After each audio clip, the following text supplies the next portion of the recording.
Hello everyone. Today we will see about the ongoing war which is going on between Iran और Israel के बीच में जो war चल रहा है उसके बारे में पढ़ते हैं. तो अभी हम लोग रिसेंटली देखें तो under operation rising lion Israel has tried to attack three important nuclear sites of Iran. First one being Natanz और इसको beating heart of Iran भी बोलते हैं. Second one is Fordow and third one is Isfahan region. तो ये तीन important nuclear sites है जिसपे कि इसराइल ने अटैक किया है. ठीक है, अभी हम लोग ये देखते हैं कि what is the reason for this war. हर चीज़ की एक हिस्ट्री होती है, तो इस वॉर की भी एक हिस्ट्री है. तो इस चीज़ को समझने के लिए we will have to go back in 1979 Iranian revolution. ठीक है, तो ईरानियन रिवोल्यूशन में बेसिकली यही होता है कि ईरान चाहता है कि एक थियोक्रेटिक नेशन की इस्टेब्लिशमेंट हो जहाँ पे सुन्नी जो पॉपुलेशन के जो इस्लामिक लोग हैं वहाँ पे उनका वर्चस्व हो और एक इस्लामिक नेशन की नींव रखी जाए. एंड वी ऑल नो कि this Israel is a Jewish nation. तो there was a conflict of religious interest between the two nation, that is the Iran and Israel. तो इस वजह से ये वॉर जो है वो 1979 से होकर के अभी 2025 तक चल रहा है. ठीक है, तो this could be one of the most important reason. फिर दूसरा रीज़न अगर हम लोग देखें तो एक अब्राहम अकॉर्ड है जिसमें कि बेसिकली अभी देखा जा रहा है कि जितने भी अरबिक नेशंस हैं, मे इट बी और यूएई और सऊदी अरेबिया, ये लोग कहीं ना कहीं they are showing a more inclination towards Israel because of economic prosperity. We all know कि इंटरनेशनल अफेयर्स में कहीं पे भी there is no permanent friends, no permanent enemy, there is only permanent interest. तो यही है, बिकॉज ऑफ इकोनॉमिक प्रिस्पैरिटी वो लोग इंक्लिनेशन दिखा रहे हैं टुवर्ड्स इसराइल और ये चीज़ ईरान को पसंद नहीं आ रहा है, तो इसलिए इन लोगों के बीच में कॉन्टेंशन और ज़्यादा बढ़ रहा है. ठीक है, then third important reason could be, अभी हमें पता है कि रिसेंटली अक्टूबर 7 में this Hamas suddenly attacked Israel. तो इस हमास को बैकिंग कौन करता है? ऑफ कोर्स ईरान करता है. ईरान जितने भी मिलिशियाज हैं, मिलिट्री ऑर्गेनाइजेशंस है या टेररिस्ट ऑर्गेनाइजेशंस है, जैसे कि हमास हो गया, होतीज़ हो गया, इस्लामिक जिहाद हो गया, इनको हमेशा से बैकिंग प्रोवाइड करता है. तो इसीलिए ईरान और इसराइल के बीच में रिलेशंस कभी भी अच्छे नहीं रहे. ये भी it is one of the most important reason. फिर अभी अगर हम लोग रिसेंटली देखें तो इंटरनेशनल एटॉमिक एनर्जी एजेंसी ने ऐसा बोला है कि Iran is not adhering to the principles of nuclear proliferation treaty. तो इस चीज़ की वजह से भी कहीं ना कहीं वर्ल्ड वॉर जैसे सिचुएशंस आ सकती है.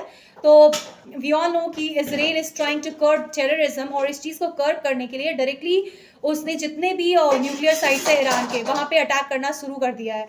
और इस चीज़ में इसराइल को सपोर्ट कर रहा है यूएस.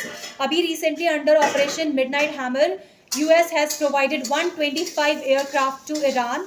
ठीक है, तो ये सब कुछ रीजंस है. अगर हम पॉलिटिकली देखते हैं कि क्यों आखिर ये जितने भी ये जो वॉर है वो इतना ज़्यादा एग्जैगरेट क्यों हो रहा है, तो पॉलिटिकली अगर इस चीज़ को लिंक करें तो वी ऑल नो कि रेजीम शिफ्ट होने का तो चीज़ हमेशा होते रहता है इलेक्शंस के टाइम पे. तो इसराइल के जो लीडर है बेंजामिन नेतन्याहू जी, वो चाहते हैं कि पॉलिटिकल स्टेबिलिटी बनी रहे, वो he should be the leader. तो इसलिए भी वो वॉर फेच कर रहे हैं अननेसेसरीली अगेंस्ट ईरान. ठीक है, तो ये सारा कुछ रीज़न है जिसकी वजह से ये चीज़ें हो रही है, इतना ज़्यादा वॉर हो रहा है. अभी देखते हैं कि what could be the probable implications. ये जो वॉर हो रहे हैं इनकी वजह से क्या क्या हो सकता है. तो इंटरनेशनली अगर हम देखें तो जो इसराइल है और ईरान है, इनकी लोकेशंस बहुत ज़्यादा स्ट्रेटेजिक पॉइंट पे है. गल्फ ऑफ हॉर्मुज के रीजन के पास है, जहाँ पे गल्फ ऑफ एडन है, गल्फ ऑफ ओमान है. तो ये वाला लोकेशन बहुत ज़्यादा स्ट्रेटेजिक हो जाता है एनर्जी सिक्योरिटी के पर्सपेक्टिव से, फ्यूल सिक्योरिटी के पर्सपेक्टिव से और मैरिटाइम सिक्योरिटी के पर्सपेक्टिव से. तो इस वजह से अगर हम देखें तो इंटरनेशनली ऑयल के प्राइसेस बहुत ज़्यादा बढ़ जाएंगे और इससे इम्पोर्टेड इन्फ्लेशन बहुत ज़्यादा बढ़ जाएगा. ठीक है, तो फर्स्ट थिंग तो ये हो गया.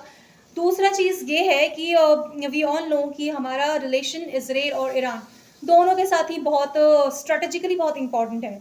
क्योंकि अगर हम इसराइल की बात करें तो हमारा जो भी डिफेंस सिस्टम होता है वो कहीं ना कहीं it is depended over Israel. ठीक है, अभी अगर हम रिसेंटली ऑपरेशन सिंदूर देखें तो यहाँ पे भी हमें इसराइल की सपोर्ट मिली है. ठीक है, फिर Israel is also important strategically क्योंकि एग्रीकल्चर में अगर हम देखें तो ड्रिप और ड्रॉप इरीगेशन जो टेक्निक है वो हम लोग इसराइल से सीख रहे हैं. तो इसराइल की तो इंपॉर्टेंस बहुत ज़्यादा है. और हमारा एक एम्बिशियस प्रोजेक्ट है इन G20 जहाँ पे कि हमने इंफ्रास्ट्रक्चर डेवलपमेंट की बात करी थी. तो यहाँ पे India middle east economic corridor वाला प्रोजेक्ट था. इसमें इसराइल का Haifa port is one of the part. तो अगर ये वॉर जैसी सिचुएशंस होती है तो इस प्रोजेक्ट में हार्ट लग सकता है, इसमें डिले हो सकता है. तो ये हमारे जो ड्रीम है to connect west and connect India, ये चीज़ कहीं ना कहीं पोस्टपोन हो जाएगी, रुक जाएगी. ठीक है, अगर हम ईरान की बात करें तो ईरान के साथ भी हमारा इंफ्रास्ट्रक्चर डेवलपमेंट प्रोजेक्ट चल रहा है, विच इज़ चबाहर पोर्ट का डेवलपमेंट। तो अगर हम ईरान के साथ रिलेशन अच्छा नहीं रखते हैं तो फिर ये वाला प्रोजेक्ट हमारा ख़त्म हो सकता है। तो इस बीच हमें क्या करना चाहिए? हमें यही करना चाहिए कि हमें किसी भी नेशन को एकदम से ऐसे बढ़ चढ़ के किसी को भी सपोर्ट नहीं करना है। We will provide a backing from back end, दोनों को हम सपोर्ट करेंगे क्योंकि दोनों हमारे लिए स्ट्रैटेजिकली बहुत इंपॉर्टेंट है। ठीक है? फिर फोर्थ अगर इम्प्लीकेशंस देखें इस वॉर के, तो हमें पता है कि इंडियन डायस्पोरा में more than 8 million peoples reside in Arabic nation countries. तो उनके लाइफ को थ्रेट हो सकता है, फिर हमारा पॉलिटिकल बर्डन बढ़ सकता है हमारे प्राइम मिनिस्टर का, क्योंकि फिर उनको लाने में, इधर इधर लाने में, फिर उनके सेफगार्ड को इंश्योर करने में हमें फाइनेंशियली पैसा खर्चा करना पड़ेगा। तो ये भी एक चीज़ प्रॉब्लमेटिक हो सकती है। तो what should be the need of our यही है कि हमें स्ट्रेटेजिकली सीज फायर को प्रमोट करना होगा, सीज फायर एकदम से इमीडिएटली हो।